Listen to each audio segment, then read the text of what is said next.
Okay, getting started a little bit late, but hang on. Testing 1, 2.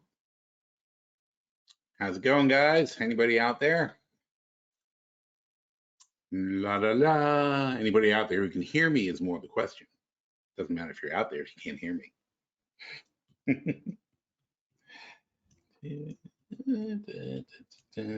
Let's see. Get that going. That seems to work.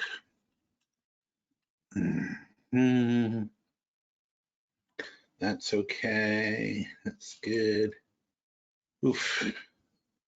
Home voice. It's been a while since we did a webinar. All right, let's see. Got all this old stuff on my screen. All right, apparently people can hear me. Thank you.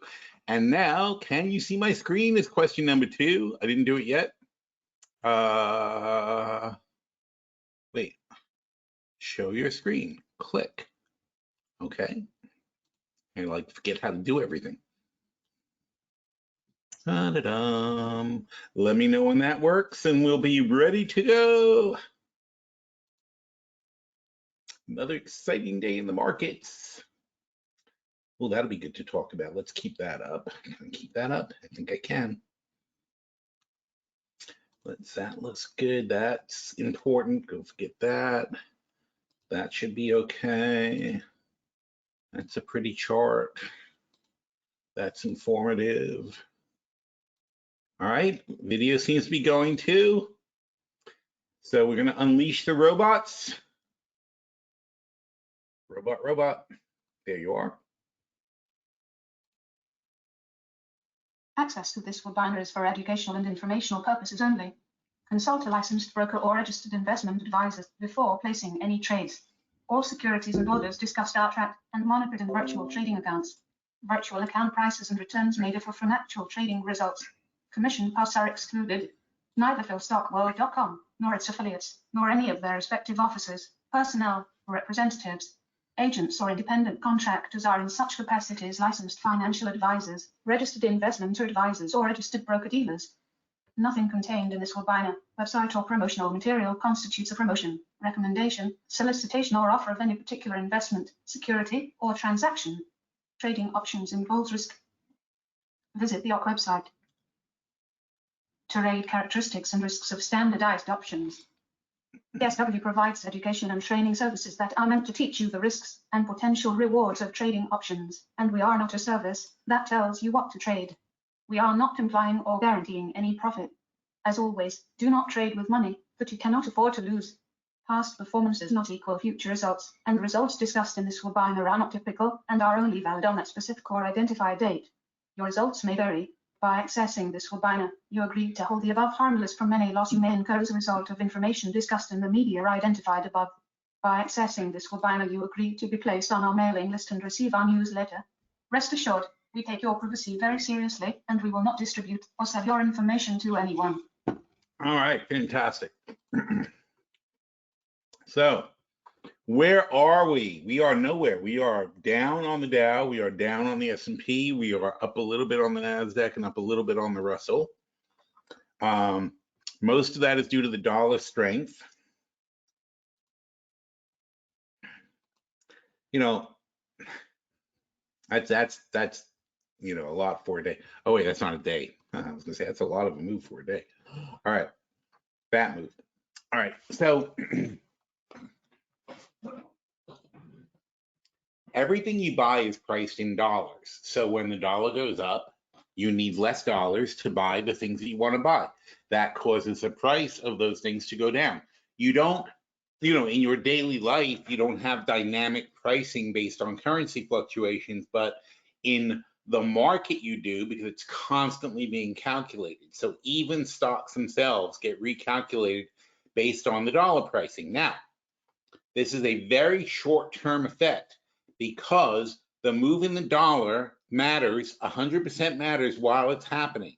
But as soon as it stops happening, then all the stocks have already been calculated in dollars at that price, in which case the next move of the stock is not based on the dollar. The next move in the stock is based on the move in the stock, is based on whether people are buying or selling the stock at a certain price. So it's a very short-term effect when you see the dollar, but it's also a very immediate effect. So you always want to look and figure it's not the second it happens, but it washes out over a couple of hours. So when you see a big pop in the market and you look at the dollar and the dollar just dropped, you can say, well, that's why. So when we had this, and let's expand that chart. So we had this for a week. All right, and that was saving the market. The dollar went down and down and down and down. From 105 to 102 is a huge move. It's 3%. Okay, what happened to the S&P while the dollar went down? But let's make sure we know when it was. The middle of May 13th until yesterday, until basically the middle of yesterday. So May 13th until yesterday, 3% down on the dollar. And looking at the S&P for the same time, May 13th, see what happened? It went up, but only to a certain point. Then we had a big, huge sell-off. And then what I say until yesterday, right? So basically until here. But during this whole time, the dollar was going down 3%. The S&P went up at first, but then that dollar effect sort of lost its steam. Now let's see where the dollar was at this point on the end of May 17th.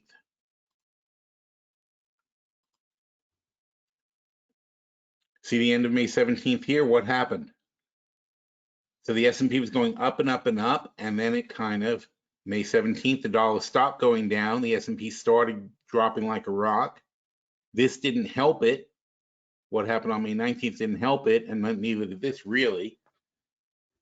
So you understand that initial effect was really came almost directly against it, but then different forces come to work. And of course, your sell-off has less work. This is 2% down, and then this becomes another, well, this is exactly halfway. This is another 2% basically. So, you know, you gotta, so we were down, the dollar was going down and down and down. It made a turn here. Market dropped like a rock when the dollar turned back up a little bit. And then the dollar went back to dropping, which, well, basically, except for this sort of panicky thing we had the other day, basically it did save the Dow. And then the same with the S&P. So yeah, you can see what happened. The dollar went back to going down, and this is what happened in the second half. So we had May 17th, dollar went down, then the dollar had a little bounce. Then it went, and that little bounce totally tanked the market. Then it went back to going down. So meanwhile, though, if you say, well, the dollar went down 3%, or not 3%, 2% during this time, and the market was flat, that means the market kind of went down 2% because you need this. You need the same amount of dollars, even though the dollars became less valuable.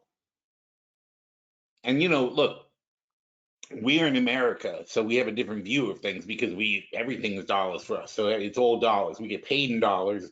You spend dollars. You have dollars. You buy your things in dollars. It's a little bit different than the rest of the world. They have to actually recalculate their currency when they're making a trade. If you have your wealth in euros and the dollar gets weaker, you have more buying power. If you have your wealth in euros and your dollar gets stronger, you have less buying power. And when I'm talking to people in Europe, giving trading advice, I say you got to watch that because why should you buy US dollar stocks on a weak euro day? It doesn't make any sense. Wait for strong euro days to buy your stocks. You know, buy your stocks when you're getting a discount for your currency. It doesn't make sense otherwise. Anyhow, all right, so that's where that is. But bottom line is just if you see the dollar make, and again, we don't care if the dollar makes little fluctuations, that's not important. But when the dollar makes a big move, and here's a daily, you know, when the dollar makes a big move, suddenly it's going to hit the markets. And so if the market's going down anyway while the dollar is going down, that means they're even weaker than they look. It doesn't,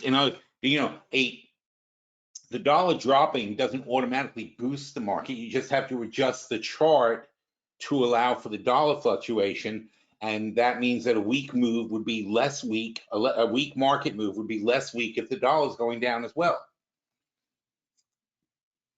But also on the other hand, a strong dollar can exaggerate stock losses because while people are selling stocks, the dollar demand goes higher. And by the way, the dollar demand does go higher when people are dumping out of the market because what? They're converting stocks $2.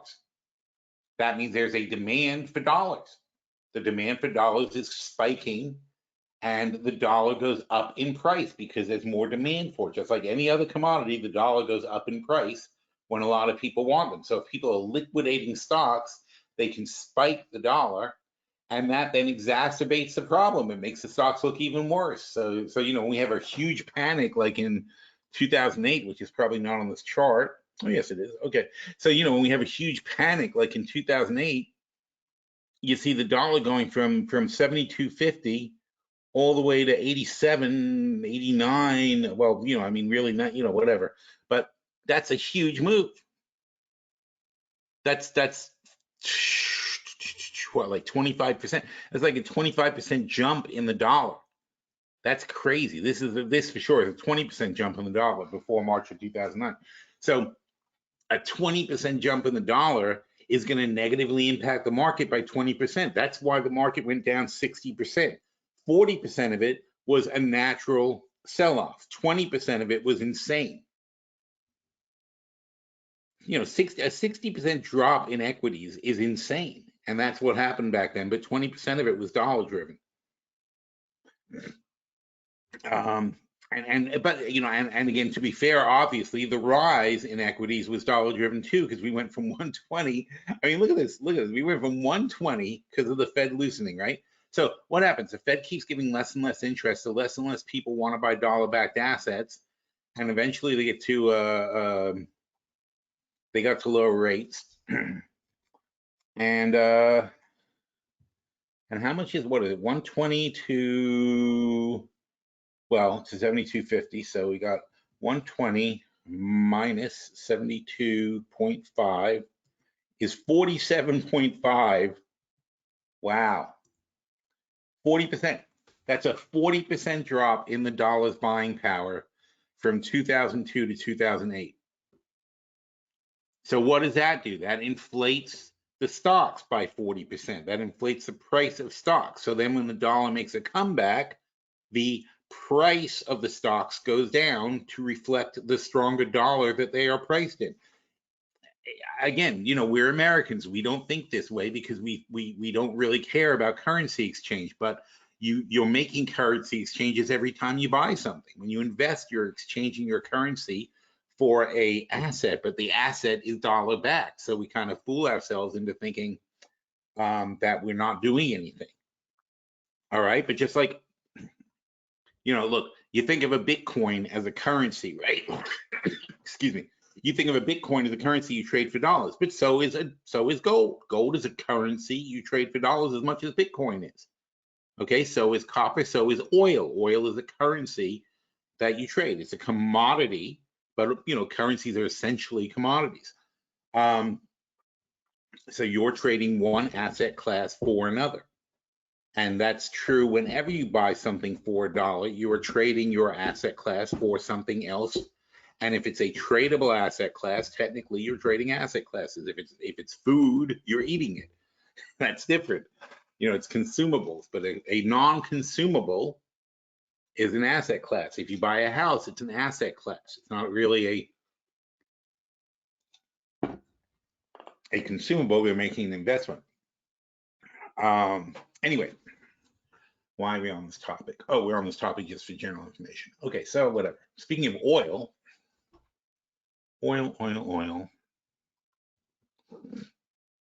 energy, oil. Ooh, coming back already. Wow, so much for the sell-off. Okay, so and again, it's not that oil has never been at $110.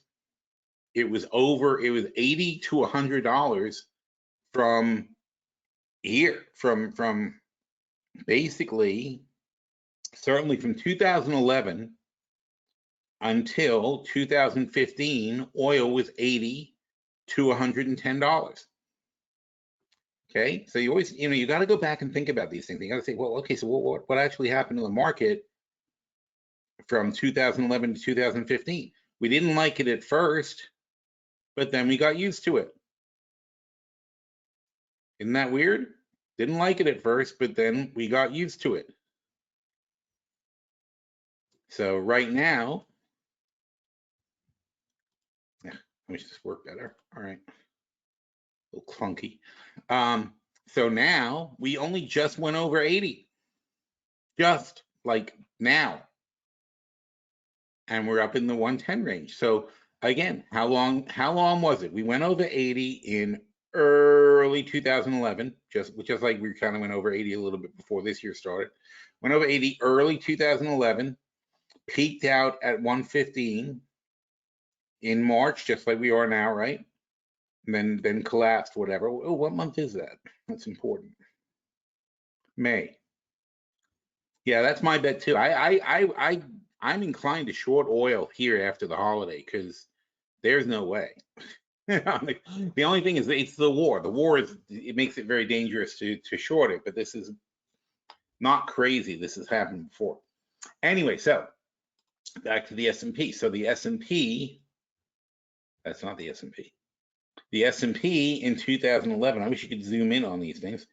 Okay, so in early 2011, the S&P was still not really caring, and it kind of wore itself down, even though oil fell down a bit. Now, of course, you got to realize that what falls when oil falls back from 115 to 80 is oil stocks. So oil stocks are no longer as big of a part of the S&P as it used to be. They used to be a very large part of the S&P. They've gone to a relatively small share. I want to say that they are less than 5% of the S&P now, when they used to be 10+% of the S&P. So it's not as devastating, and there's a little bit more balance. And then, of course, you have transport stocks that benefit from the lower oil. So, you know, the decline of oil companies, because Exxon used to be the biggest company in the world. Exxon's nothing now. You know, compared to the tech companies and things like that, Exxon's a small part. And the same for the others. There's several, you know, $300-400 billion oil companies, and but they're dwarfed by big tech. Big tech dwarfs that sector completely. So oil has fallen to a smaller part of the S&P, and so we don't necessarily get a boost to the S&P when oil prices are high, but there is an effect. There is a sector that benefits, the energy sector. And to some extent, obviously, when oil goes down, they go down, they cause a drag on the stock. And by the way, a sector is going to have a drag depending if there's nothing else going on anywhere else and one sector tanks, yeah, it's going to bring down the index because the one sector, even if it's 5% of the S&P and it loses 20%, that's 1% of the S&P. If the rest of the S&P is flat, then you're going to drop 1%. You know, that's how it works. So it just depends on if there's any cross currents and what else is going on. But at this point, what I'm saying, though, is that pretty much the transports are big enough and the oil is small enough where the drop in oil would now be good for the transports, and you're barely going to get an effect from an oil drop now. What you do have, right? What we do have here is obviously the fears of the consumer and inflation and the overall spending and so on and so forth. Also, though, by the way, I don't think gasoline was this high even in 2011. And that's what's hitting the consumer. Yeah, see, gasoline had previously topped out here at 350, let's say, even, and not really even sustaining 350, 320. This is freaking $4. That is significantly higher. You know, and this was sticker shock where people were paying, you know, $4 at the pump, and we kind of learned to live with $4 for a while, $3.50, $4, whatever. This is now getting to be like $5-6 at the pump. Okay, this is a shocking price that can't be sustained. And again, this is why I want to short it.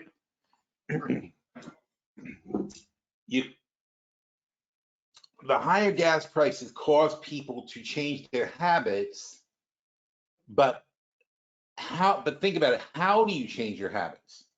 We have no public transportation, right? So there's no public transportation. You can't take the bus. You can't say, I'm not taking my car, I'm taking the train. There is no train. There's no alternative for you. Now, people aren't going to work. This is an interesting thing, though. Why are we using so much gas when so many people don't even go to work anymore? That's an interesting thing. You know, so many people work at home. You would think that would have a better impact on our gas consumption. But the thing about the gas consumption is, of course, that we aren't using it ourselves. We're exporting it. Let's take a look at that. This is today's petroleum status, ended May 20th. And oil inventories decreased by 1 million, but this is the big thing, excluding the strategic petroleum reserve, decreased by 1 million barrels. Gasoline decreased by 500,000 barrels. Well, actually, this is important. 14% below the 5-year average means we have very tight supply. 8% below the 5-year average on gasoline. Distillates increased by 1.7, but we are 21% below the 5-year average on distillates. That's nasty. We got some big problems here because that's your reserve capacity. And I'm sorry, let me blow this up. Oh, I could do this too. How about that?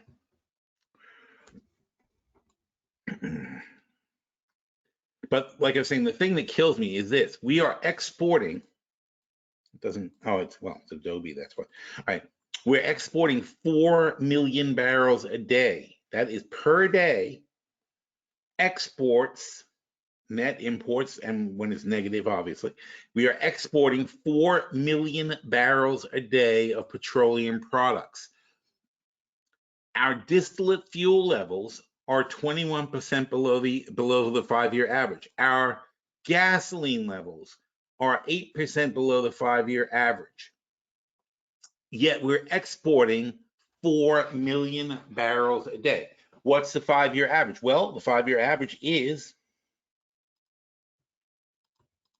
very simple to figure out.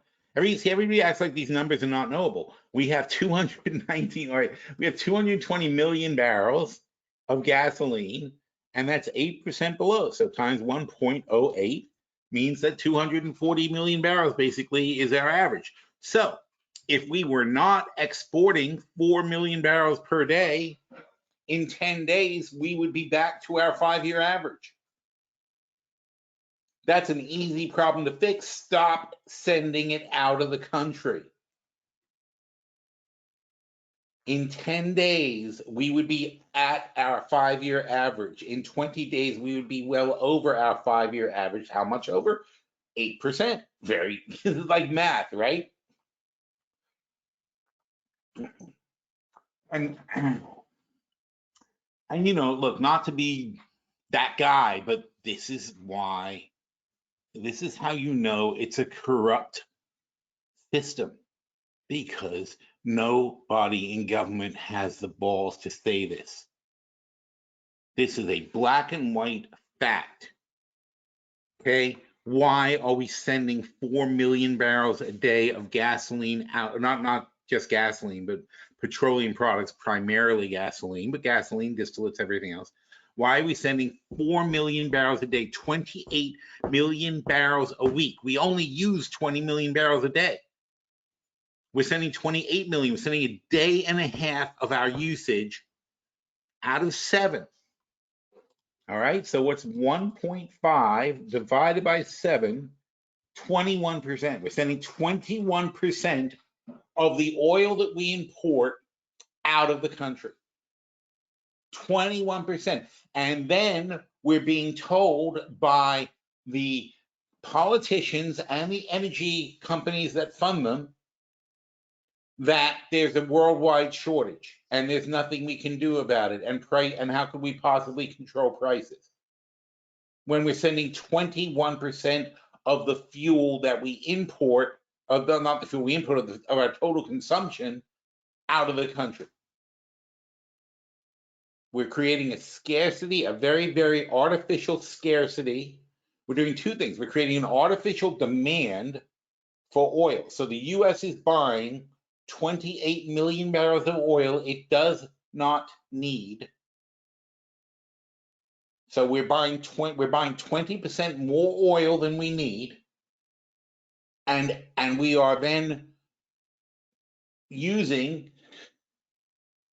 20, and now we're sending 20% of the oil that we have out of the country, which creates an artificial lower supply of gasoline, lower supply of everything else that we're using. You know, when you have a shortage of baby formula, right? You don't take 20% more baby formula and have the store buy it, so they spend more money on baby formula and then send that 20% extra formula out of the country and don't let anybody who paid for it buy it. We're paying for it. We're paying for it on both ends. We're paying for it because we pay more for oil because we are demanding 120% of our actual need for oil. So we're paying more for, so it's not, you could say, yeah, that 20% gets sold to somebody else and they pay for it, but no, we're paying more because we're demanding 120% more oil. If we only needed whatever it is, the day and a half, well, let's see if it's, wait, it's 5.5 times 19.5 per day, 107. We only need 107 million barrels of oil. Okay, remember that. So we need 107 million barrels of oil, but we're paying for 23.5 times 7. We're paying for 164. All right, so what I say, 117? So minus 117 is 47 million barrels. We're paying for 47, and it's not 47 million out of a gigantic number. It's 47 million of 147 or whatever the hell that we're buying. It's a massive, massive amount of oil that we're buying that we are sent to the store to buy. So, you know, if you're sent to buy X amount of oil, you buy it and you're done, you can buy the lower price, but we have to buy the extra 20%. So when we buy the extra 20%, we're overpaying for all of our oil on the average. All of us pay for that extra money. We're all paying a premium because we need so much oil, but we don't really need it. And then we're paying a premium for the gasoline because there's a shortage of gasoline, but the only reason there's a shortage of gasoline is because they're selling our gasoline to somebody else. This is complete and utter bullshit.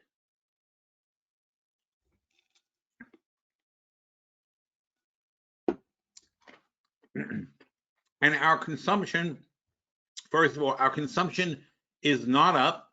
In 2021, we were consuming a total of 19 million barrels of oil per day.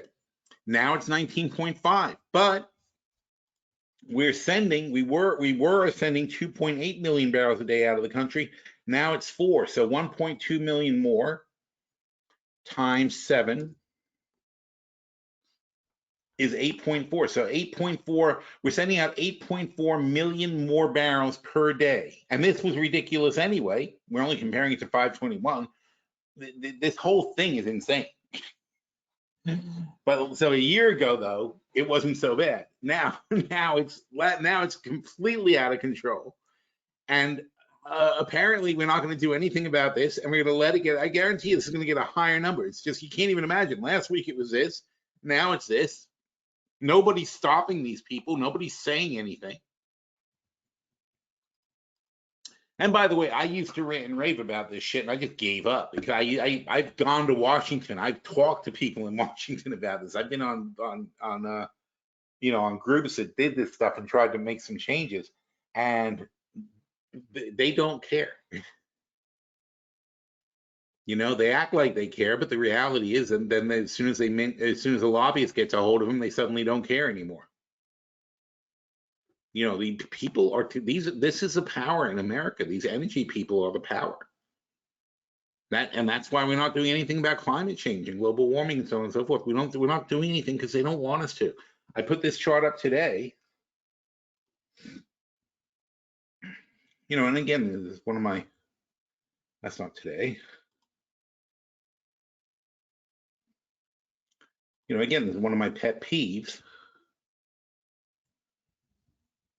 Is this is a known fact. Since there was a big study done in 2002, this is a known fact. This is how our energy grid works. We use all this coal.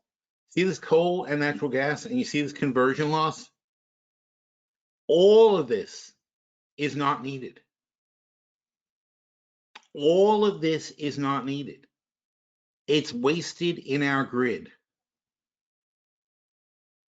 We use this much coal, this much gas, this much nuclear, this much renewable, and all we're producing is that much.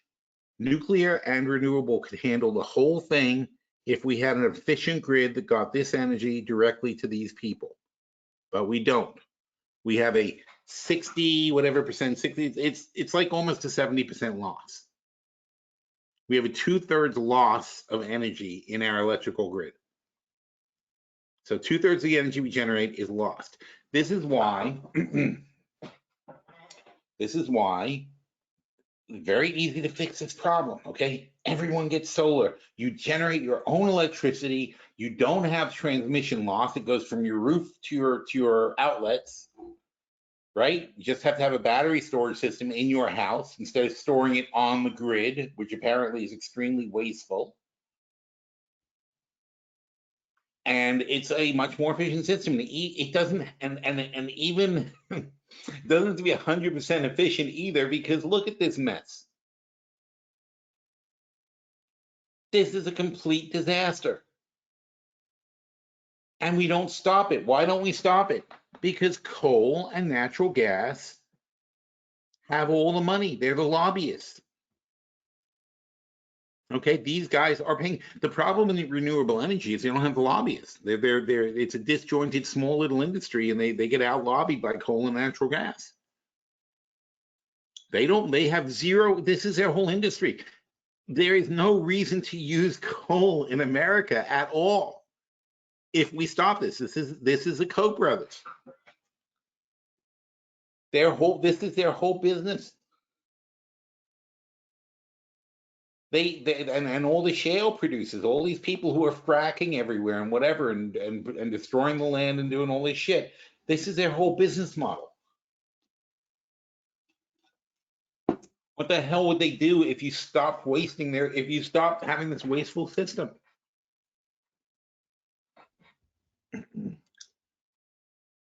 So it is horrifying what's going on, but it's horrible when it's so easy to fix. But it's so easy to fix. How? Here's the problem. How do you fix it? You decentralize the energy system. You give every single homeowner in America solar power, or everyone that can have solar power. Or give every community whatever, solar, wind, whatever you can have. You know, if you can't use solar, you probably have wind, right? If you live in a place that solar doesn't work, it's probably windy. so you can go by that.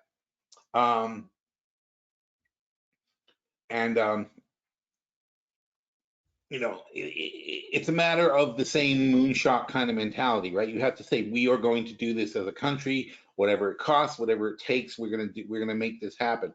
That's how you get stuff done. And the sick thing about it is when these guys in Congress, these freaking Republicans mostly, and then that idiot Joe Manchin, who really pisses me off, who's also a coal guy, a coal Democrat. What was I say? Oh yeah. So anyway, so these guys will block things, and they block it based on it's too much money. Now, I think it's too much money has really gone out the window. You know, when you won't approve $50 billion worth of spending on solar energy after you blew $11 trillion on COVID, and we have nothing to show for it. We don't even have proper testing systems. We don't even have rapid response. We don't have contact tracing. I don't know what they spent this money on. I really don't. And again, nobody's interested in checking. $11 trillion went somewhere. You know, and we've just lost the whole. We've lost our whole capacity to be critical of this or think about this stuff. I mean, you know, $11 trillion is an insane amount of money. It's Japan's entire economy for 2 years. If every man, woman, and child in Japan for 2 years did nothing but focus on one thing, it would be 11 trillion. That would get you to $11 trillion in 2 years. If they all did the same project and all worked on it and did nothing but, I mean, you know, it's not fathomable. You know, you could get to the moon by stacking people on top of each other at that point. I mean, it's just like there's nothing you can't achieve with $11 trillion. Um, yet we've got nothing to show for it. And we're still in trouble, and we're still spending. And look, and wait, not there. Okay. Now I don't know if that's national. Tell me if this looks right. Tell me if you guys can see this in motion, because I don't know if you can. Because it's kind of fast. 30.5 trillion of debt already. The budget deficit is 2 trillion more this year, or actually, well, it's over 2 trillion, the actual deficit. It was planned to be 2 trillion. So $32 trillion is where we're going to end up this year in debt.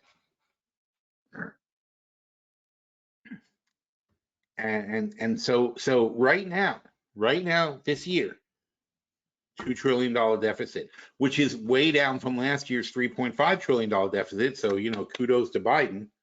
But now, and that's the thing. That's why we have no stimulus, though, because he doesn't want, if he does $1 trillion stimulus now, he's going to be back to 3 trillion, no better than Trump. And Biden doesn't really want to go into the election being no better than Trump. So we're in stimulus limbo now, but we do kind of, well, we need stimulus, but we need the smart kind of stimulus, and we do need to spend $2 trillion on infrastructure, and we do need to spend, you know, we need to spend, you know, more than that on climate change and so on and so forth. We got lots of things we need to spend money on. We need to spend money on housing, or people aren't going to be, or the housing market's going to really collapse. Well, let's see what people have to say. All right. Anyway, so that's where we are there. What happened to EI? But anyway, this is a crime. Okay, this is a crime that's going on right now that's affecting every single one of us, and nothing is being done about it. And last year, oil was $63. Now it's $112. And I'm starting to hear people, and I live in Delray Beach, which is generally a wealthy retirement place, but you know, the stock market isn't a piggy bank this year, and we aren't getting free checks from the government. And I hear more and more people talking about, I'm not going there, it's too much to drive. You know, people are talking about when they go to Orlando, it's like, you know, $200 in gas to go back and forth to Orlando, stuff like that. This was never a consideration before for doing things. So you got to think about how that's going to affect stuff. You know, it's going to be bad for places that are technically driving destinations, like the New Jersey Shore, for example, or the Outer Banks in North Carolina. You know, where people generally drive there. Airfares are getting out of control. That's also gas related. The luggage fees are out of control too, though. I can't believe what they're charging for luggage.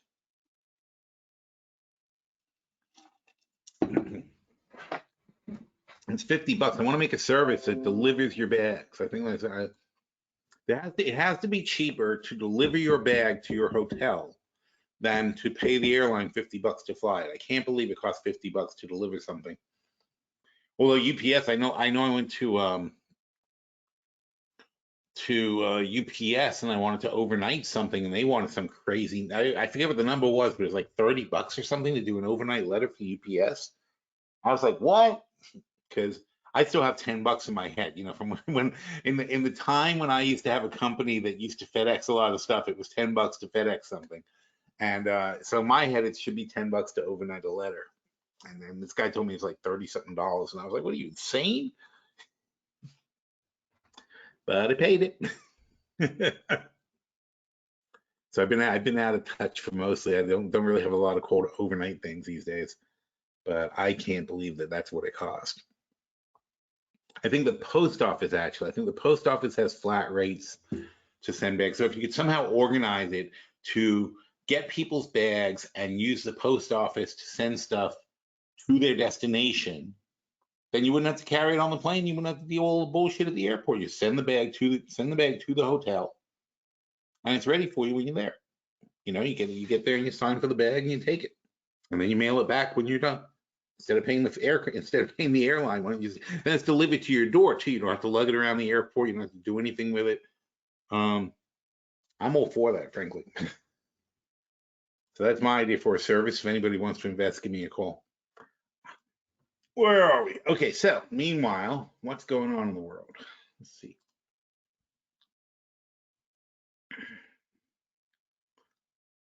Well, what were we talking about online? Let's take a look. Okay, so aside from electricity. So all right, so we're wasting this money. So, you know, again, not complicated, okay? You could fix this, already been studied, already been determined, already been budgeted. You can fix the national power grid for $2 trillion. And that $2 trillion would save us $500 billion every year in lost energy costs. Would eliminate $500 billion worth of wasted energy every single year for a $2 trillion upgrade. It would also make it more secure. It would also, we're talking about, and they're talking about everything, they're talking about burying the power lines so there's no more power lines above ground, which would fix the California fire problem and all kinds of stuff. You know, you're talking about a massive project, $2 trillion, again, a lot of money. People forget how much money $2 trillion can be, but also $500 billion a year in savings. So in 10 years, you make $3 trillion. But how do you make the $3 trillion? Because you eliminate these guys and you eliminate these guys, and they will spend billions and billions of dollars fighting it. And the problem is the people who benefit spend $0 fighting it. We're not organized. They are organized. They have lobbyists. We do not have lobbyists. We lose every time. And so they continue to sell us natural gas and coal that we absolutely do not need. And they both pollute the shit out of the environment and destroy the world so that they can make money selling it, and it can be wasted because it's completely lost in the transmission. It's really insane, folks. Okay, so I mean, somebody's going to do something about this. I'm getting old. I can't do it anymore. I can only tell you what's wrong. I can't fix it. But I mean, this just pays back, and you know, I don't understand the Democrats. I don't understand any politicians, frankly, but I don't understand the Democrats, because if I were the president, I would get on TV and do this and be like, here, folks, this is what's happening. Okay? So what we're going to do is we're going to borrow $2 trillion and we are going to pay it back with the money that we save from this. Okay? We'll figure out how that works tax-wise or whatever. So, yeah, and you know how it would work, by the way? Instead of lowering your energy cost, well, your energy cost would in fact be lower, but unfortunately, what we're going to do is put a tax on for the first 5 years until we pay this back. And after that, we'll lower the taxes. Now, in reality, what's going to happen is we'll never lower the taxes, and it'll become a source of revenue, because that's what happens to all government things. But, you know, just to at least say, here's what's going to happen, here's how we're going to pay for it. You won't pay more, but you'll get taxed instead of saving money. When we complete this project, there will be a tax on your lower energy costs. That's fine. And you'll pay the same, which is really the logic they use to install solar, right? They're like, well, you'll pay the same, but you'll have solar panels. Because they take the money that you would have been paying to the energy company and you pay off the solar panels that they add to your house. And that, by the way, the whole other project we should be doing. First of all, every home in America, every new home that's built that it's possible to have solar panels on should have solar panels. There's no reason you don't do that. You should also have heat pumps for that matter. It's another thing we need to do. But solar panels, I mean, it shouldn't be even legal to build a house that doesn't have solar panels unless it's completely not worthwhile for the house. But of course, if you're building a house, you should build the house so that it is worthwhile, so that the roof faces the right way, and so on and so forth. And so that should be done right away. And then every home that exists, there should be studies done. There's 100 million homes. So hire however many people you need, hire 500,000 people, like we do for the census, and have every home assessed like we do for the census. So 1 year project, have 500,000 people go check 100 million homes, 200 homes each, and assess them for whether or not they should have solar panels. And the ones that should have solar panels, we then start a project and start putting in solar panels. The government should do it at no cost and say, here's what we're doing and here's how it's going to get paid for. You guys currently have this electric bill, you're going to do this. What's going to happen? Who's that bad for? The power companies. So of course, the power companies lobby against that. You know, these are not complicated things, though.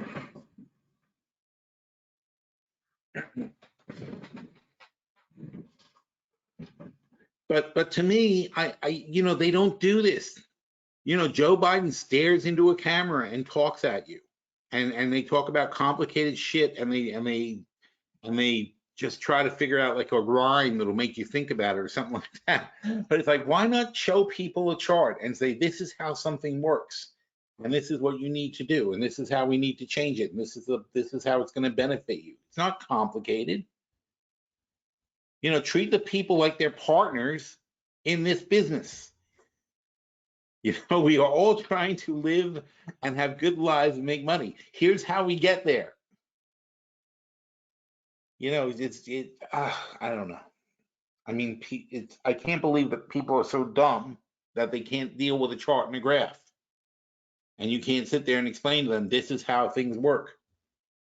Reagan did it. Reagan did it with trickle down. He had bullshit charts and graphs, but he used them to say, here's how we're going to cut taxes and raise the economy.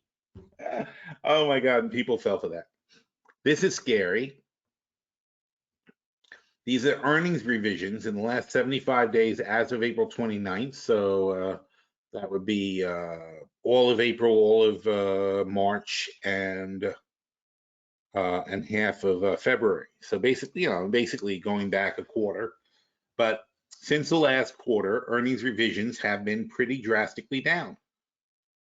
And it's hard to see, but this is this blue line, the US. This is the blue line from the US. So earnings revisions were up 30% at this time last year. They were up 30%. Now they're down 20%. That's a 50% annual year-over-year reduction in earnings projections.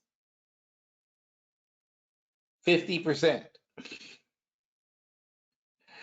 And people are surprised the market is correcting. It doesn't, I mean, it's like, what do you expect? This was bullshit. We knew this was bullshit. I said 100 times it was bullshit.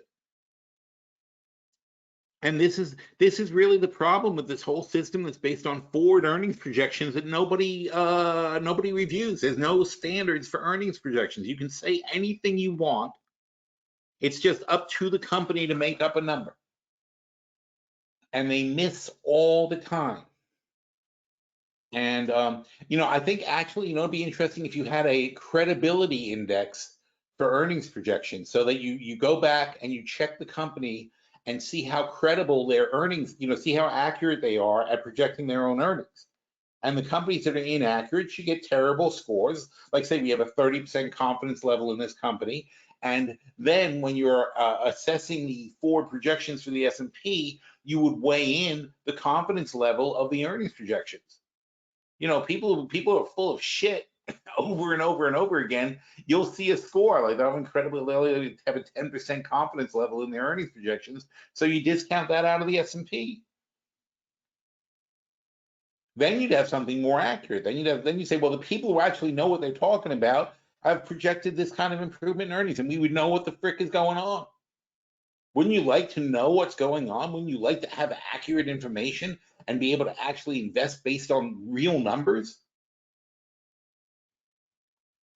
You know, and again, No one has an interest in doing this stuff. This is big data. This is real stuff that we could do right now. It's not ungettable data, okay? You can very easily compare what the companies project against what they actually do quarter by quarter by quarter and come up with scores. And you can figure out what the hell's going on. And everybody's just, you could see where people didn't see COVID coming, right? So we get that. They didn't see COVID coming. Although, honestly, at a certain point, you should have seen COVID coming, right? There's a certain point where you say, well, honestly, when did we see COVID coming? We saw COVID coming here. We cashed out our portfolios here.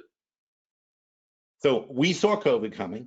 We saw that things were ahead of themselves back in 2020, and this is why today we are doing so well in our portfolios, because we were in cash in the fall of 2019. And then when 2020 hit, we were in our reinvesting cycle. So we were buying a lot of shit when the market crashed. And we decided that COVID was only this bad. It wasn't this bad. It was this bad. These are very fair prices. And we were gung-ho buying at this point. Then the stimulus came. We had 2 years this. But then last year, I started saying, this is stupid. All this is stupid. We knew it was too high. And then we raised a lot of cash in our portfolios, and we're actually very much in cash now. Notice those portfolios. Where are we? Futures now is down 23%. And not that we're not suffering, because the long-term portfolio, if we ever get to it, 239% is good, but it's down from its highs. It's $1.7 million. It was 2-point-something million previously. So we have a lot of positions, and but here we are again. We expect that this is probably about the bottom. The short-term portfolio, that's interesting because we just flipped. Ooh, very nice. Okay, 400%. So we're still about $1 million total value. But we sold. Where is it? Here we have 400 long SQQs and 500 shorts in 2024, and then we have a lot of short. We have a whole bunch of short calls also.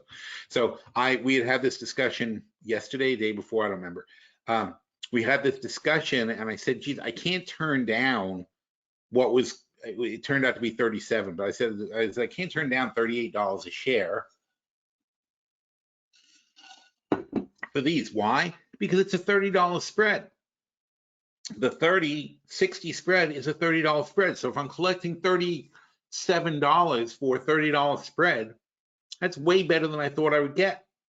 So that means even if it goes to 67, I'm still getting all the money I could have possibly got. I'm getting my 30. I got 37. I have to give 7 back to the short caller, but I'm still okay. And I consider 70 to be too low. I don't believe that we've got 70 in us on the S&P, on the NASDAQ. Now, 70 is 12 more than 58. So 12 divided by 58 is 20.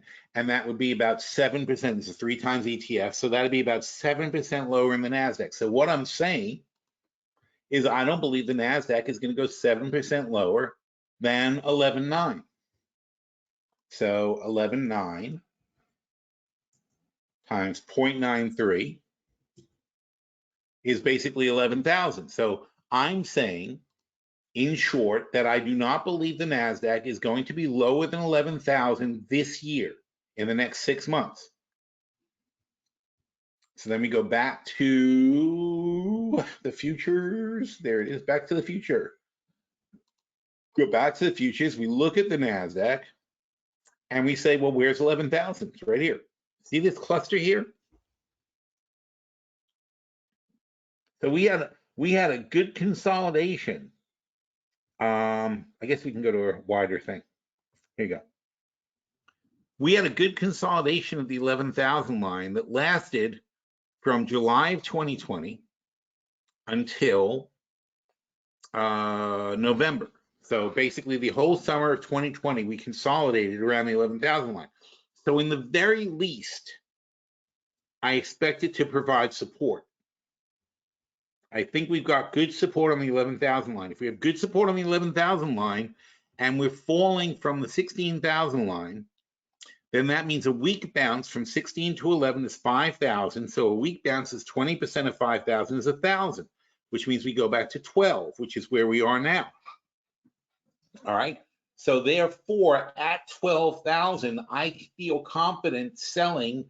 And we're not overcommitting, but I'm cashing in some of those NASDAQ shorts because I think in the worst case, even if we plunge to 11,000, we'll bounce back to 12, which is where we are now, and I can just get back in at the same price.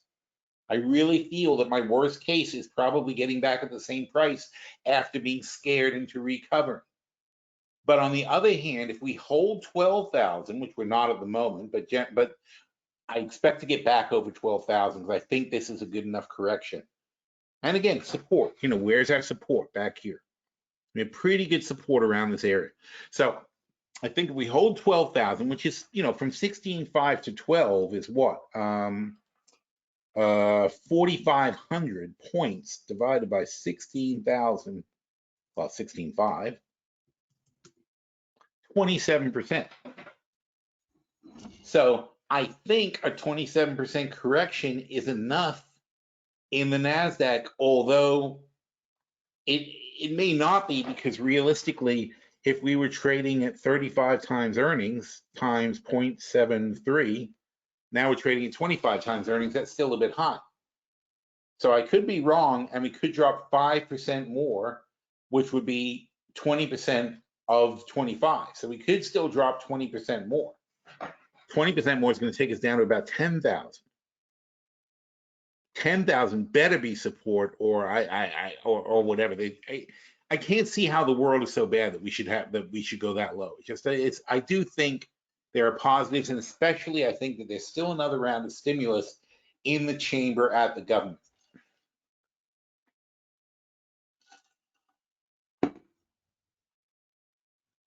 To what extent they're going to be able to do it or what they're going to have to do, I don't know.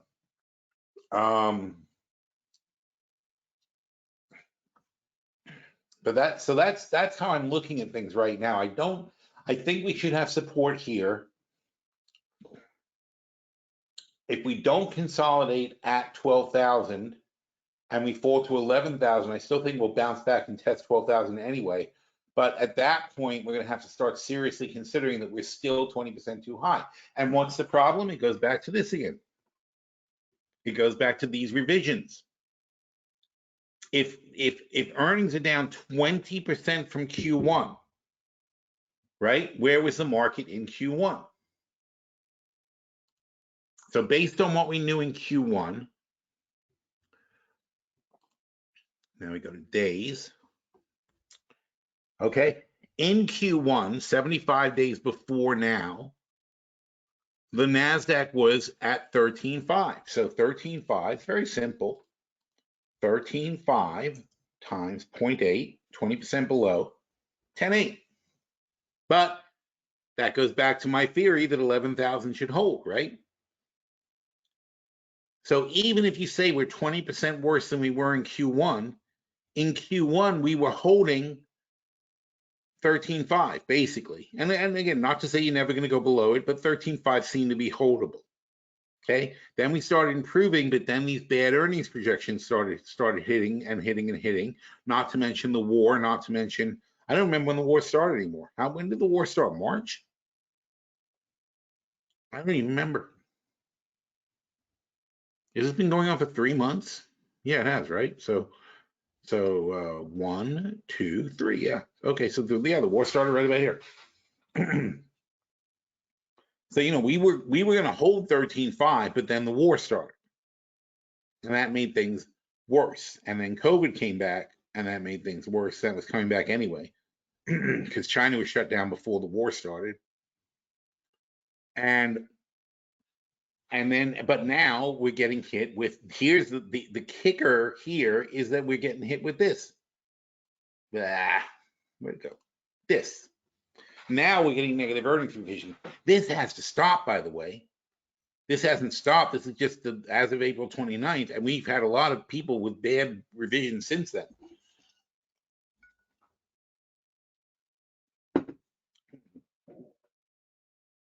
But the war could stop. Will it stop? That's a bigger question.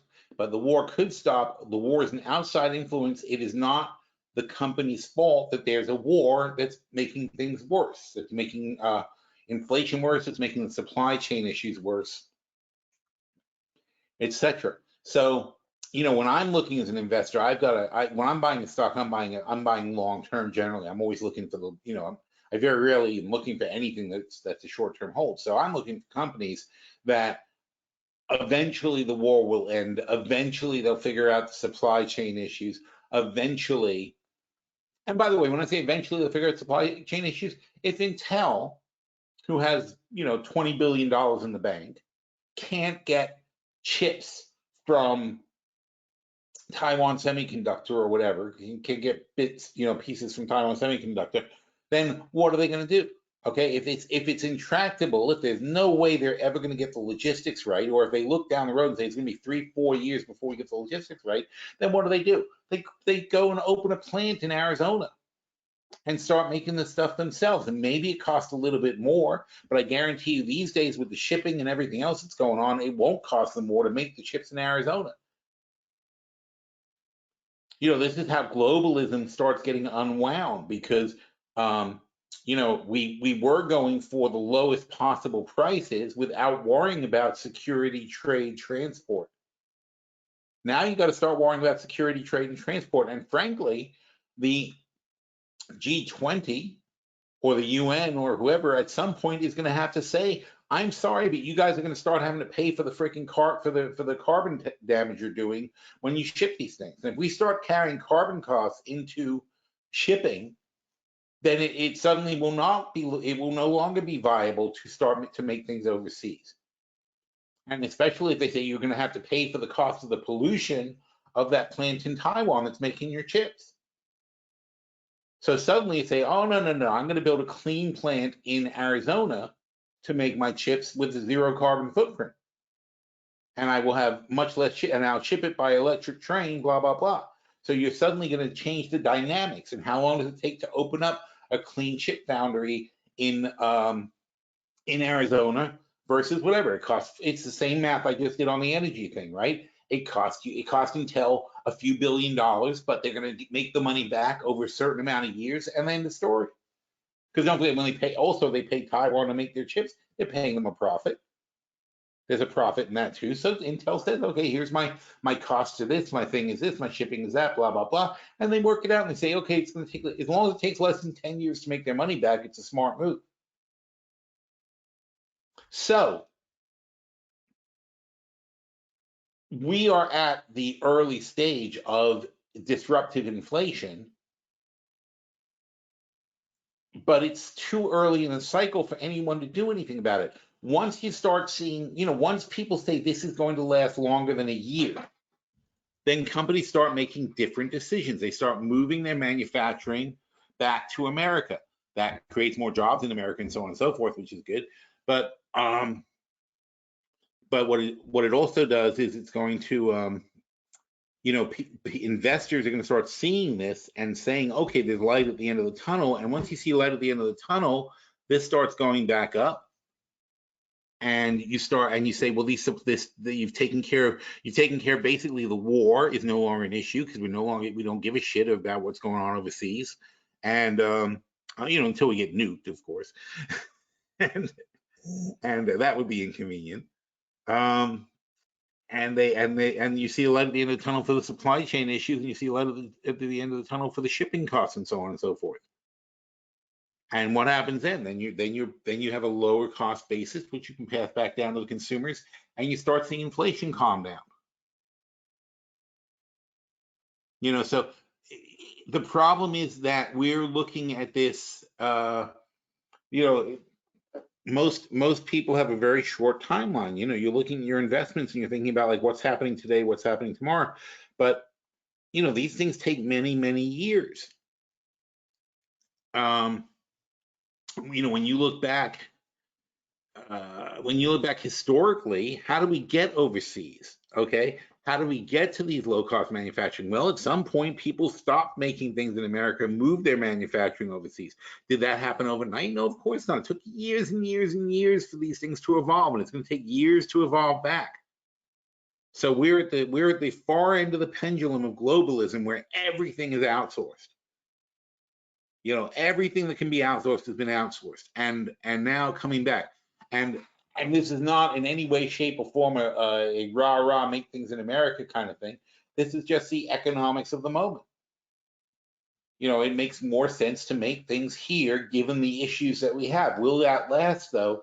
And that's the thing that's the thing all these manufacturers worry about. That's why they take so long to make a decision like this, because if they don't want to be caught spending $2 billion making a new foundry and hiring people and staffing up and so on and so forth, and then 2 years from now the war is over, the shipping costs are down, the supply chains worked out, and now nobody needs this thing there, and now you're not cost competitive in Arizona after you just spent $2 billion.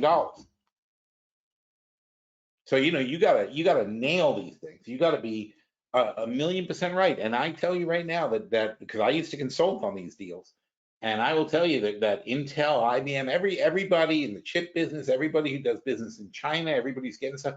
Everyone is looking and thinking about what it would cost to do it here.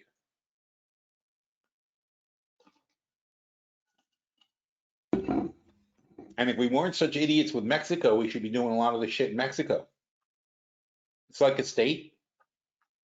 If we didn't treat Mexico like it was some kind of like a subhuman danger zone, and we treated them like Canada, if we treated them like a real trading partner with free access to the borders and things like that, then we could double Mexico's economy. That was the point of NAFTA. But instead we had this sort of racist backlash to the whole thing. And I understand that. I understand how people in the border states with NAFTA saw an immediate movement of jobs, of manufacturing going to Mexico, and they saw no future in that. They saw jobs moving to Mexico, Mexicans coming to America. It was a mess for the people. The nice white people who lived along the Rio Grande didn't like that. And so they want a fence put up or whatever to protect themselves. A wall. It's funny how you don't think of the consequences of things like that, right? Like, you do this NAFTA thing. It's a wonderful idea. It treats North America as one big, as like like an EU. I mean, we're supposed to be like free access, free passports, free trade, blah, blah, blah, everything good. And it would be to everyone's benefit because we could build up these zones and take advantage of Mexico's labor. Excuse me. But then there's this massive racist backlash that nobody counted on. So, and of course jobs move out. Germany used to freak out about that. Germany was freaking out about jobs moving out of Germany and so on and so forth. But they ended up winning. The EU was won by Germany by a mile. I mean, they just completely took over the whole thing. And that would have been us. I mean, we would have just, let it play out. You forget what Germany went through, because even while they were doing the EU, they were doing the reunification with East Germany.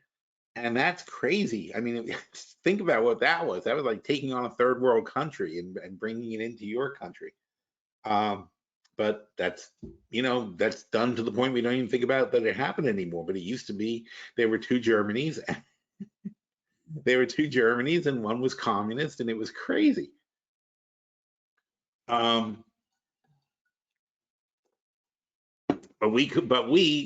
they dealt with that and won, and we couldn't handle Mexico. That's what's funny. I mean, we couldn't assimilate with Mexico, but but Germany was able to assimilate with an entire gigantic communist country that was in third world status, and then it became part of their country. It wasn't even like a trading partner; it became part of their country in their government. In fact, Angela Merkel is an East German. She's from East Germany. She was the prime minister. So I mean, that's complete proper unification. And they could do that, but we could not manage to trade with Mexico.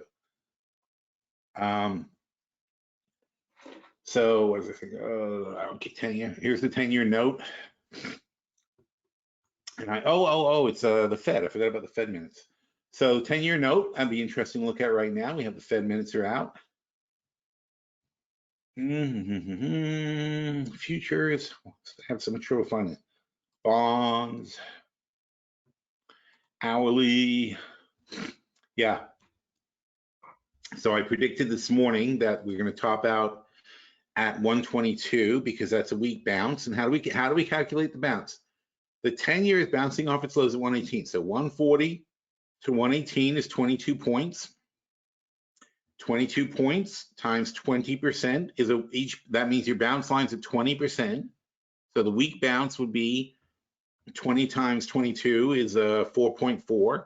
So 118 plus 4.4 is 122.4. That's the weak bounce line. Anything below that is nothing. There's nothing positive about bouncing. You know, the same way as if you drop a ball down the stairs and it bounces up this high, you're not going to be impressed. You're not going to say, hey, it's going to come all the way back up the stairs. No, it's not. That's just the way it works. That's just the way gravity works. You know, it's like, well, it's not so much gravity as the ball's kinetic, whatever. But that's just the way it goes. It doesn't mean it's bouncing. It doesn't mean it's returning to normal, because clearly the Fed is not going to suddenly lower rates. Therefore, they're going to keep raising rates. And if they keep raising rates, here's the math of it. The math of it is, if you have a 10-year note at 2%, that note is worth, keeping it simple, but if you have a $100,000 10-year note at 2%, you're going to get $2,000 a year for 10 years. So that's $120,000. That's the value of your note in 10 years, right? But if somebody here has a 2-year note at 3.5%, then it's $135,000 in 10 years. That means that your note is worth $15,000 less than their note. It's a fact. It's a mathematical fact, okay? So if you try to sell your note to somebody, they are going to give you $15,000 less dollars than the person who has $135,000. Now, the catch is you're going to get your face value for the note, but your face value of $100,000 less the $15,000 less you're going to collect over 10 years. You want someone to take a note that's going to pay $15,000 less. They're going to pay you $85,000. They're not going to pay you $100,000. Your note is not as valuable as a current note. Plus, they can go get a current note tomorrow at auction. They don't need you. They don't need your old freaking note that's already got a year of interest taken out of it. That's how notes work. So if for a fact the Fed has raised rates, which they have for a fact done, and if for a fact the Fed will continue to raise rates, it not only puts pressure on your note and continues to put pressure on your note, but it puts pressure on current notes, because you know that you're only getting the best rate at the moment, and a year from now, I'm going to be in this other asshole's position where I'm going to get off at 85% of my face value. Now, you can keep the note and still get your $100,000 back, but you can't liquidate it. That's the difference. And if you keep the note, get your $100,000 back, the problem is, unfortunately, inflation is going to eat up your money anyway. And that also, by the way, gets factored into these notes. It's not just the interest, it's the value of the dollar in 10 years that you have to worry about as well. So if you want someone to cash you out of something that doesn't pay them for 10 years, they've got to feel that not only is the interest on the note sufficient, but it's sufficient to keep up with the inflation it's anticipated. So the more people don't believe the Fed can fight inflation, the more these bonds are going to crash. So this is just, it's funny to see people thinking like, I'm going to buy bonds now. It's like, I have a lot of people call me and tell me, should I buy bonds? What do you think about buying bonds? They're so low. I'm like, they're not low. They're where they're supposed to be. It's not like some irrational panic. It's the math of bonds. They've been repriced, and the Fed acted, and the Fed's going to act again, and they're going to reprice again, which brings us now to the Fed. What do they say? What do the minutes say? Let's take a look.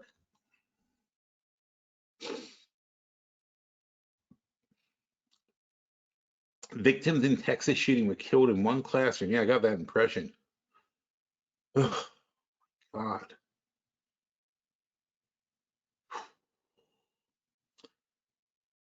You know what I worry about is one girl, certainly one girl, I don't know how many people lived, but one girl lived. Her best friend was shot right next to her, and she was covered in blood. Can you imagine? I mean, it's 10 years old, and that's what happens in your class. That's horrifying.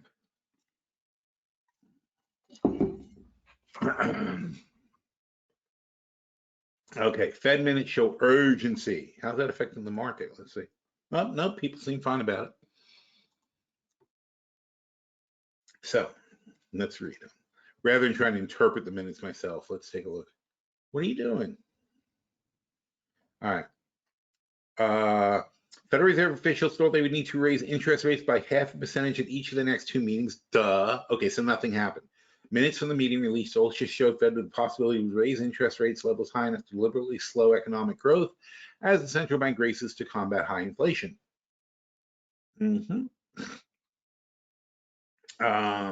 Labor shortages could persist. I don't know where he's saying that, but I think that's today.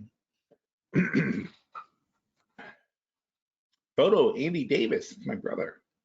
Let's see. At present, participants judged that it was important to move expeditiously to a more neutral monetary policy stance. They also noted that a restrictive stance on policy may well become appropriate.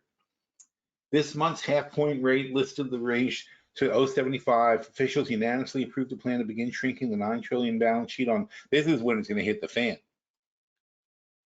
$9 trillion balance. Now, shrinking is going to be a very slow process, but what they're going to do is they're going to stop buying bonds. They're going to stop buying T-bills.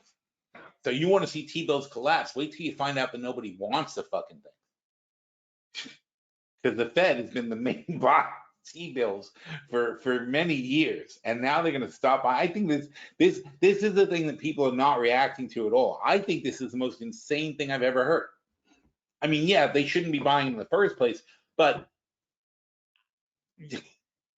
who wants these things? Who wants to give the government money, even at 3.5%? Do you really want to put down $100,000 now and get 3.5% interest for 10 years? Do you really believe that's a good use of your money?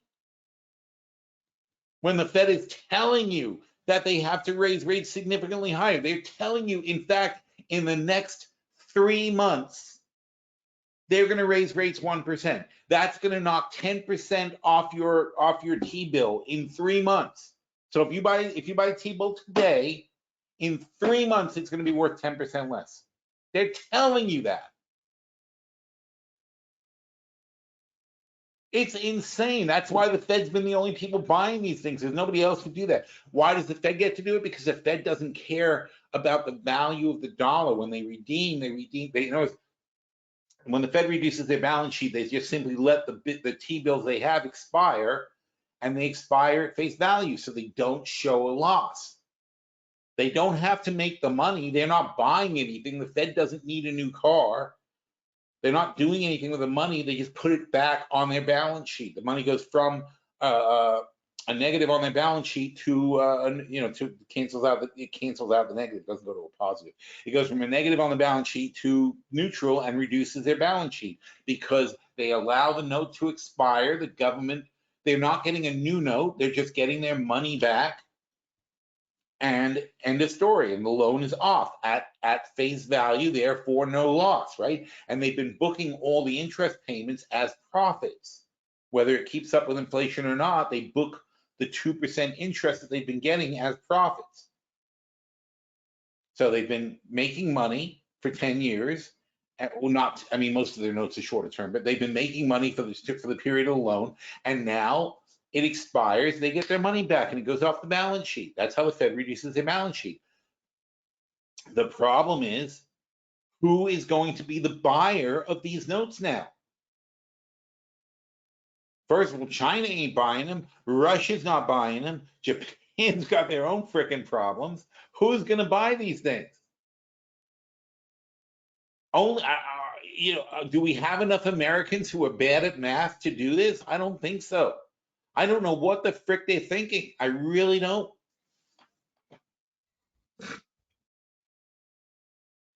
So we'll see this, but this is going to happen next month. Next month, all the note auctions are going to be without the Fed, or maybe reduced. I'm not sure how they're doing exactly. Begin shrinking. So we're not sure if they're going to completely cold turkey the buying or not. But either way, very, very scary. So that's my main concern. That's why I'm not going to dump any hedges. I can't get rid of the hedges until I see how that's going to play out, because it's way too scary. So 50 basis point hikes. Most participants judge that 50 basis point hike would be appropriate. Blah, blah, blah. Unemployment, blah, blah, blah. Look at that. Suggesting unemployment needs to rise as the Fed slows demand. There could be some pain. Fed minutes hinted obliquely at similar discussions at this month's monetary. Several participants commented that the challenges faced in restoring stability, blah, blah, blah, blah. Of course. Yeah, guess what basically what I just said. Until this month, the Fed hasn't raised rates at consecutive policy meetings since 2006. And it hasn't, and you know what happened right after they did that? The market collapsed in 2008. And it hasn't raised rates by a half percentage point since 2000. Wow. Wow. 2000, that's the year my oldest daughter was born. And she's like a full-blown adult now. All right. See, now the ECB's got the same problem. They're doing the same thing. They aren't ready. They're not ready to discuss shrinking their bond holdings because they got the same problem. Who's going to buy this shit? And the ECB bonds are negative interest rates. They're zero or negative interest rates for them. Nobody's going to buy them. And if nobody wants your bonds, bonds are an auction. If nobody wants them, you have to raise the prices until somebody wants them. And that's how Greece fell apart. Nobody wanted them. Prices went up and up and up. They couldn't control it, and all of a sudden they're paying 20% interest on their bonds, and everything goes into default.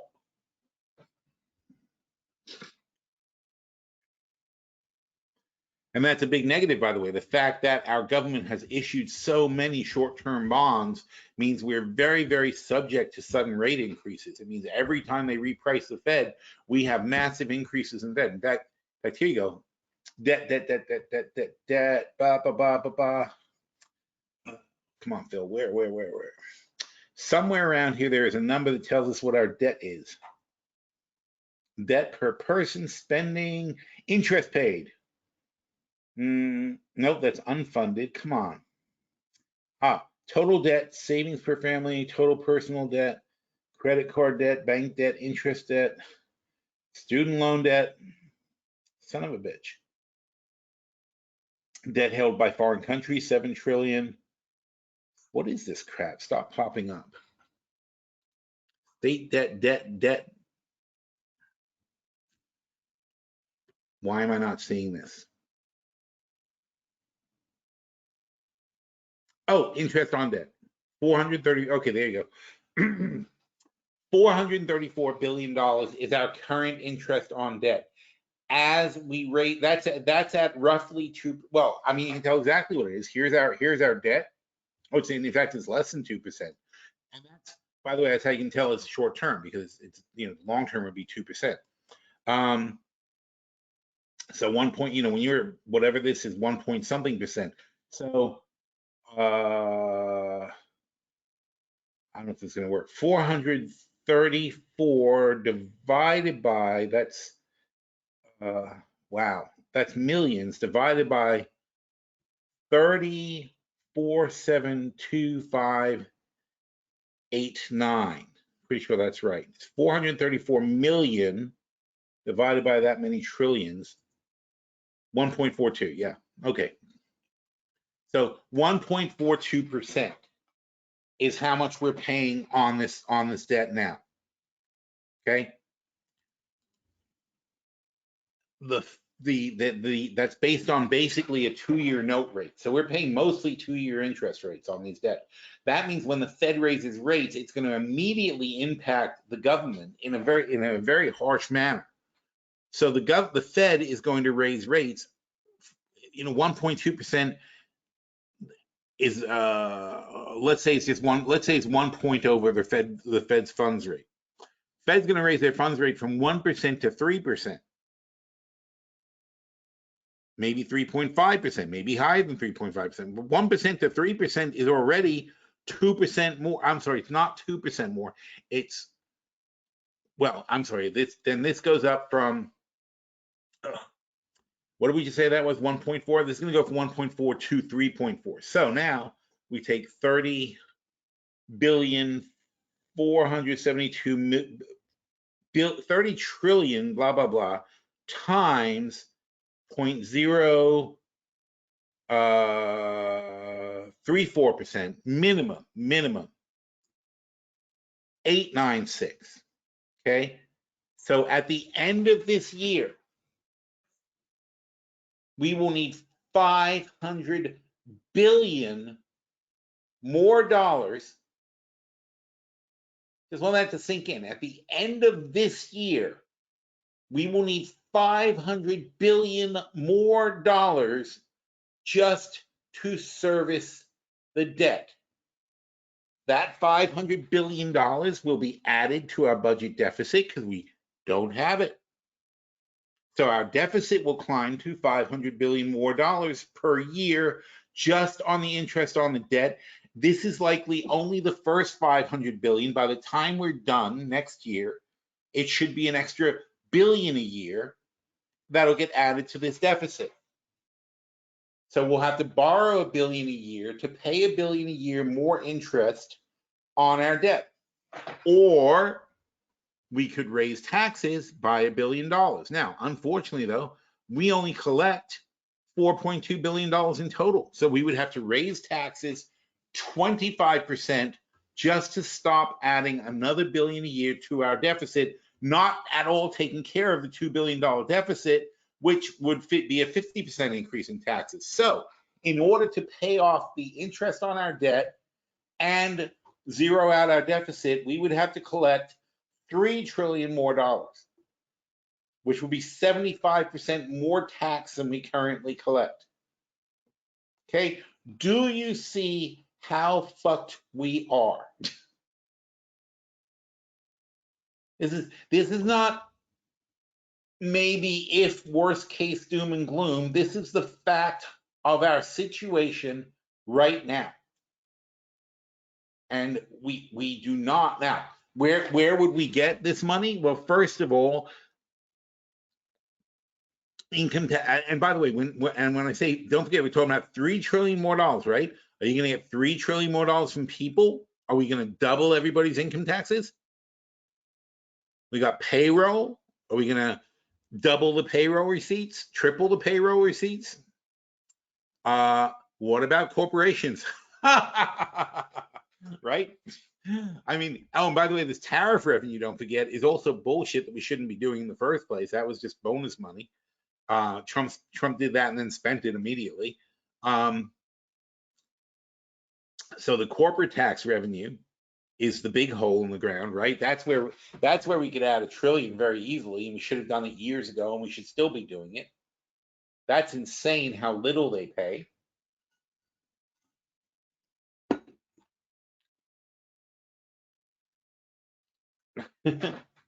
So out of $4 trillion in revenues, corporations pay 10% of all the revenues of taxes.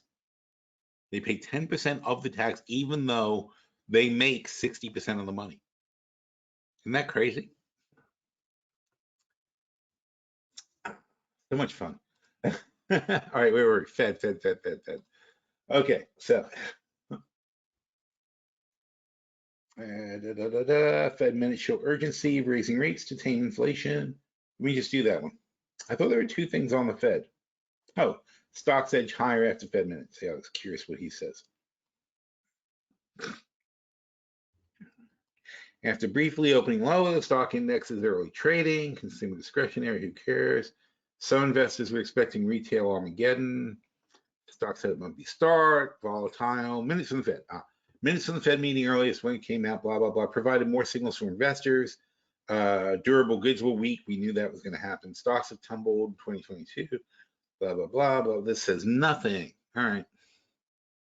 All right. So in that case, let's see what the Fed actually says. There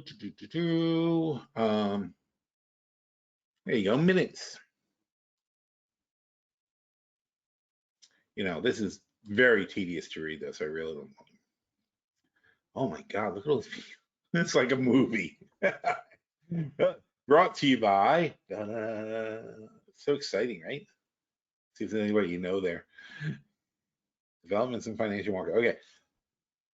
The manager turned, oh God. The manager turned first, blah, blah, blah. Oh, I already can't read it. I'm sorry, I'm just not in the mood. I'm just, okay. The median desk survey respondents also projected 50 basis point increases in the target range 2 meetings and another 125. That's 2.25% by the middle of next year.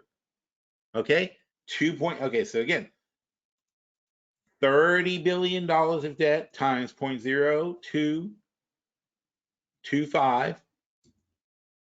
$675 billion more dollars needs to be come up with for interest alone. And a peak of 3.13%, substantially higher than in previous surveys. Blah, blah, blah, blah, blah. And again, that's based on the fact that the Fed believes that 3.13% is enough to stop inflation. And that has not been historically the case because it's still extremely low. So the question is, will that be enough to stop inflation? And especially when the inflation is caused by scarcity, right? It's the scarcity, fake though it may be, of oil, right? So we have a scarcity of oil that's not going away until the war stops, basically. We have a scarcity of food that isn't even hitting us yet, that's going to hit us really, really hard because the Ukraine wheat crisis, the Ukraine wheat, which is 10% of the world's supply, fields are burning, people aren't farming, of course, in Ukraine. The Russia's got the things blocked, they can't even ship the stuff that they do have. You know, 10% of the world's supply of wheat. Are people going to eat 10% less all of a sudden to make up for it? No. People eat until they run out. So what happens is they're going to keep eating, and then suddenly there'll be none left. And then they'll go, oh my God, which is what people do. They you know, easily, I mean, you see, you know, we hate government and we hate rules and we hate people doing things for our own good, and we call that the nanny state. But what's the reality? The reality is you should say to all the cereal manufacturers, you should say to all of the bread makers, you should say to all of the restaurants, I want you right now to start cutting portions 10%. We have 10% less wheat. Let's use 10% less wheat in everything we do starting now. So people who eat a bowl of cereal will eat, everyone will get less of everything. Everyone across the board, everywhere, will get less. We're going to cut all portions 10%. That's it. Would it kill anybody? No. Would it solve the problem? Yes. Nobody wants to do the things that it takes to solve the problems. This drives me crazy. I mean, I guess I'm becoming an old man, I guess. I don't know. I mean, I can't stand it. Like, how hard is this to fix? It's not. Just eat less. Everybody eat less.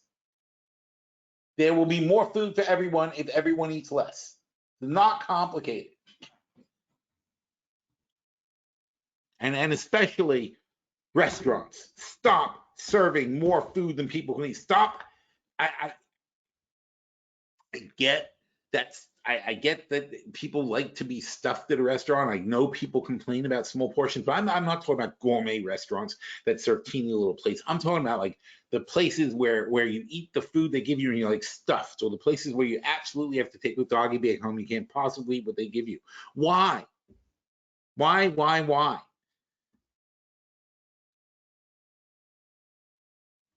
You know, I think there should just be something. I mean, again, it's hard to say what you should regulate, but everybody make 10% less. Whatever you're doing now, 10% less. Stop. 10% less M&Ms in your bag. Okay, how many M&Ms are in my bag? Trying to think. I would guess 30 M&Ms in my bag. Would I die if I had 27?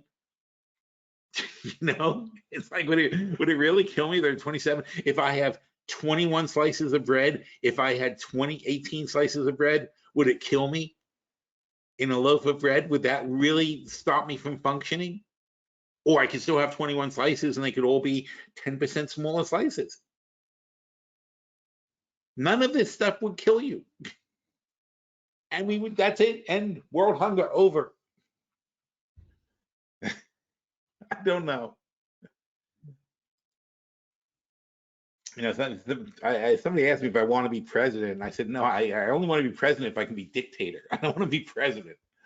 I've no, you know, if I want to be able to, I want to be able to just put congressmen in front of me and let me start chopping heads, because I have no desire to like deal with these people or negotiate or anything else. I'm just like, this is what has to be done. I'll be real fair.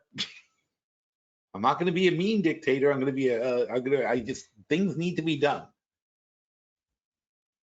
You know, but then it's no, see, then it can't, and then it's no good though if it's just us. If it's just the US, even then I'd be like, okay, well, I only get to tell the US what to do. I need to tell everybody what to do. Just give me 5 years. Where are we? Medium survey responses suggested that most market participants maximum redemption caps, blah blah blah blah blah. Treasury. Wait, this is important. Okay. Okay. Maximum cap 60 billion a month for treasuries. So they're still buying them. Phased in over roughly 3 months. So they're at 90 now and they're going to go to 60. This is really all right. So they're going to keep buying notes. All right, that's good though. Okay, that's probably why the market's happy. Because I tell you, this scares the shit out of me to say who's going to buy these freaking notes. All right, because here you go. It'll see how this all connects. It's called holistic investing. Everything is connected. $30 billion of debt. I'm sorry, we have 30 billion. Here's the number: $2 trillion of debt. This is not complicated, okay? If you have $2 trillion of debt, then you have that's, am I right? 1,000 million billion. Wait. That would be 1,000. That would be a million. That's a billion. That's trillion. That's 2 trillion. Jesus Christ. $2 trillion of debt divided by 12 is $166 billion per month of debt that they have to auction off. And so the Fed is saying, wherever the hell that was, where was I? Yeah. So the Fed is saying they're going to buy 60 billion of it. They were buying 90 billion. They were buying much more than half. Now they're going to buy less than half. They're going to buy about a third of it. Even that is terrifying, okay? Because who's going to step up and buy the 30 billion? But their plan is to scale it back to zero, and that's insane. So who knows what's going to happen? The manager next turned to a discussion of the U.S. financial market developments. I wonder what they mean by the manager. wonder if that's Powell or somebody else.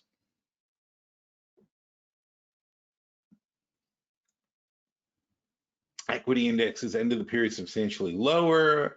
Blah, blah, blah. Ukraine, dollar appreciated, leaving the broad weighted dollar up 2% during the period. Viewed over a long time as measured by blah, blah, blah, blah, heightened historically, blah, blah, blah. Market and survey-based measures of inflation, blah, blah, blah. Okay, they want to bring inflation back to 2%. Do you really think that a 2.25 additional rate hike from here is going to knock inflation from 10% back to 2%? Do you really believe that's going to happen?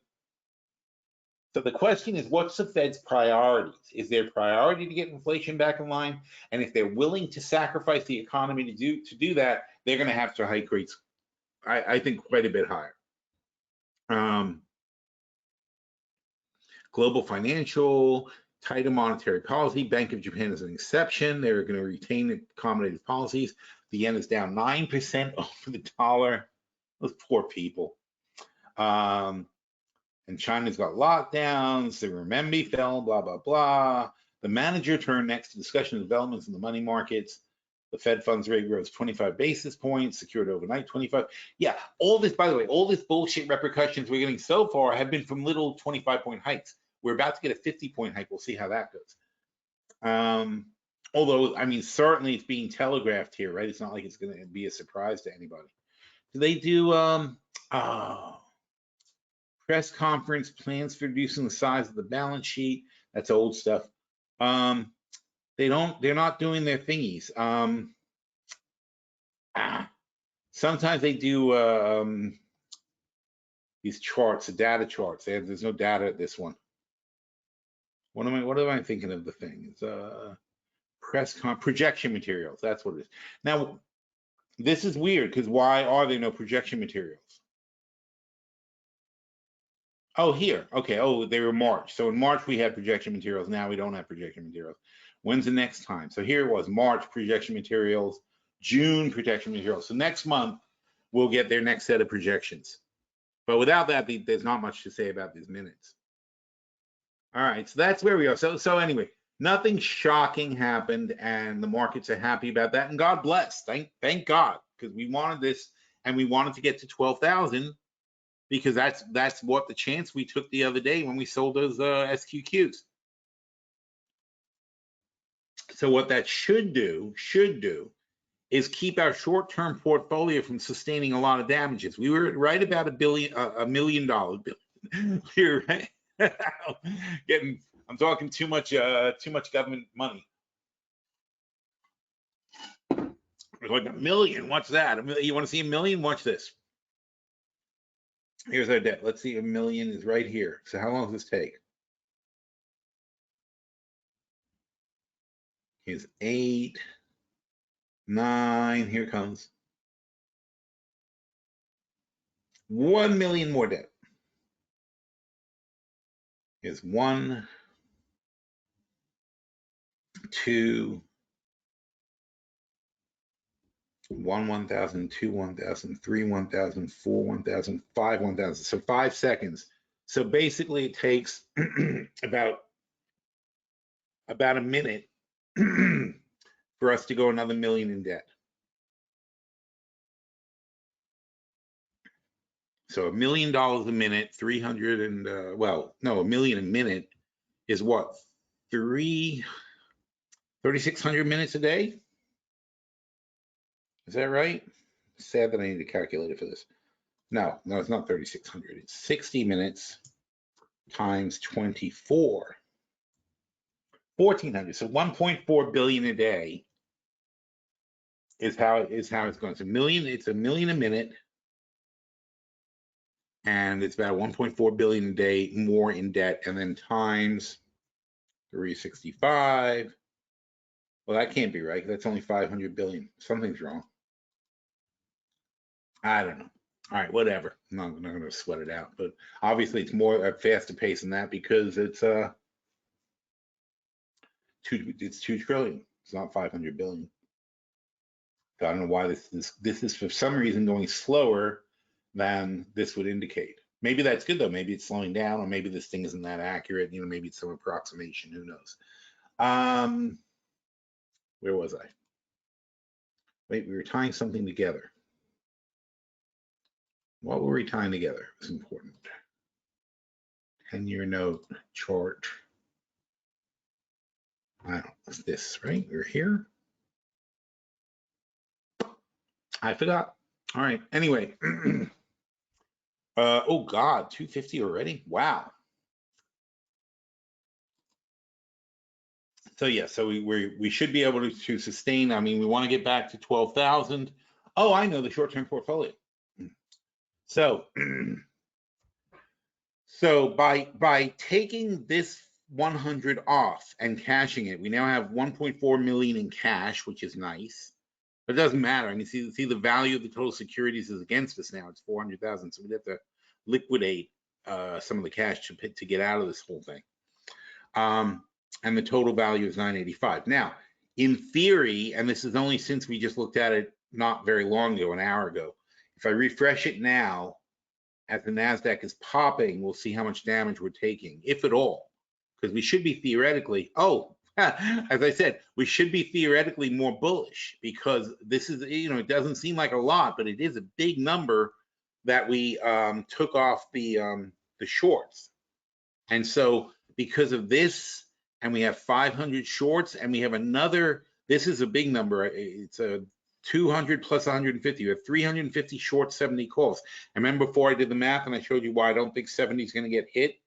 So, and not only, so we have all these short calls, and now we have less of the longs. That has actually caused us to gain $50,000 in the last however amount of time that was since I showed it to you before. Because we are now effectively bullish in the short-term portfolio. We're not that bullish because I don't believe 70, because we still have our hedges, and I don't believe 70 will get hit, but there's a lot of very complicated rationale to that would be, it would take me 2 hours to go into it. We've talked about it, if you go back and read the last few short-term portfolio reviews, you get the idea of what we're trying to accomplish. But the point is, and the nice thing about it, though, is that that's the key to this kind of trading, to doing this, is by having a fairly balanced portfolio. That's all it took. Was just yesterday or 2 days ago, we took 100, we just moved 100 long calls into cash, and we flipped the short-term portfolio from bearish to bullish. And if we don't make it over 12,000, and if 12,000 doesn't hold, we flip back to bearish, and then it goes the other way. All we have to do is take this $380,000 that we added and buy. Oh, by the way, and by the way, these should be cheaper now. It would only cost us $330,000 to buy it back. So we would make, it was 370. We would make $40,000 just by this little bullish flip going that way. And then we have $40,000 more dropping into the portfolio. And it doesn't take a lot of moves like that, which we do on a regular basis when we see inflection points. It doesn't take a lot of moves like that to make some good money in your short-term portfolio, whether or not the market goes down. And that's what we try to do. We try to make a little bit here and a little bit there that helps pay for our hedges. And that then allows us to hold our longs, especially when things are going bad. And not only hold our longs, though, but obviously we've added quite a bit. Oh, we're going to make it. We're going to make it 12,000. Yay. Very excited. All right, let me see if there's any questions. Tom says you're even on the silver play. Do you want to cut back? Oh, yeah. Well, I already did cut back, actually. I think that's active trader.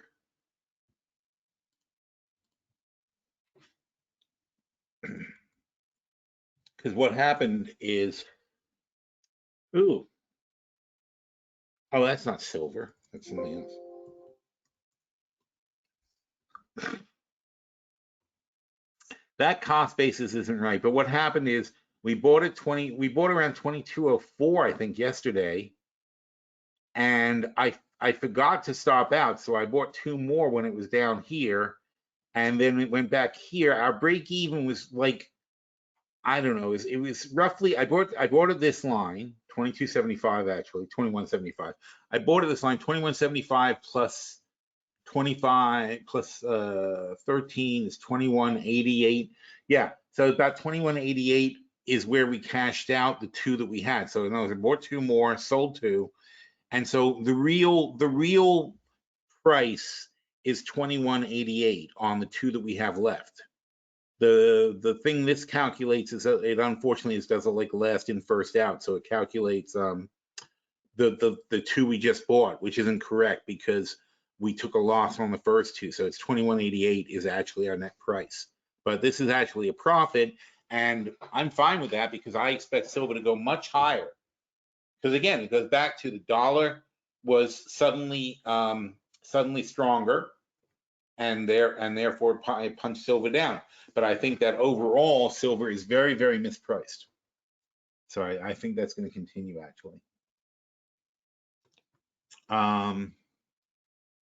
Let's see, everything else is good.